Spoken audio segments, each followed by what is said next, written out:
apologizing to our friends, apologizing to our enemies. Our power comes from the perception of our power. Do you understand the damage this has done? Do you understand what's at stake? Boris? Professor Legasso will deliver our briefing. There is some good news. The airdrops are working to douse the fire.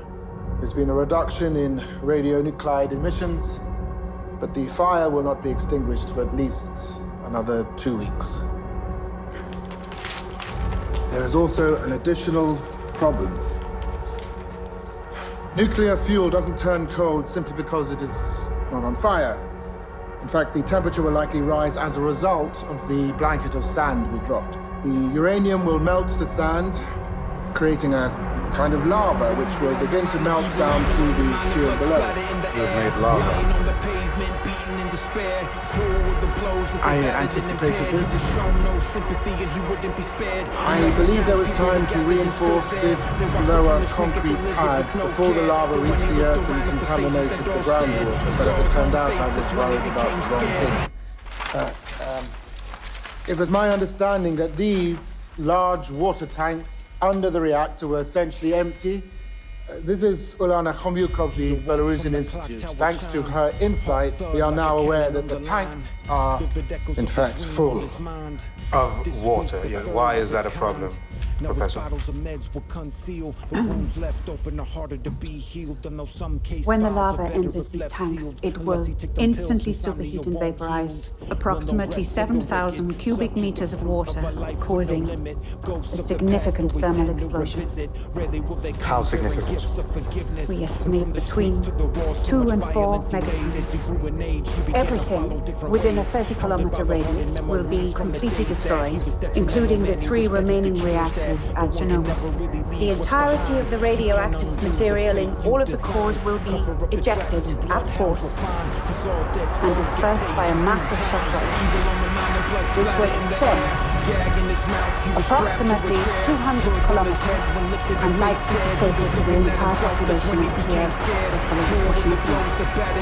The release of radiation will be severe and will impact all of Soviet Ukraine, Latvia, Lithuania, Belarus, as well as Poland, Czechoslovakia, Hungary, Romania, and most of East Germany. What do you mean, impact? For much of the area and the permanent disruption of the food and water supply, steep increase in the rates of cancer and birth defects. I don't know how many deaths there will be, but many. For Belarusia and the Ukraine, impact means completely uninhabitable for a minimum of 100 years. There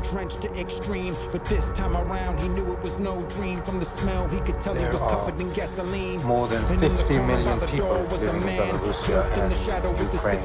60, yes. And how long before this happens? Approximately 48 to 72 hours.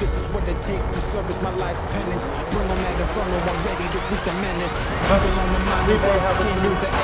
You can pump the water to the tanks. Unfortunately, the tanks are sealed shut by a sluice gate, and the gate can only be opened manually from within the duct system itself. So we need to find 3 plant workers who know the facility well enough to enter the basement here, find their way through all these ductways, get to the sluice gate valve here, and give us the access we need to pump out the tanks.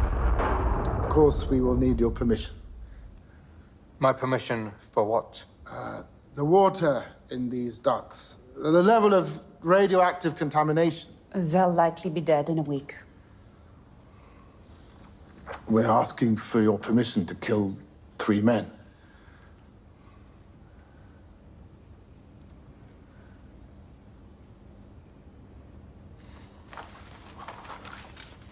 Comrade Legasov,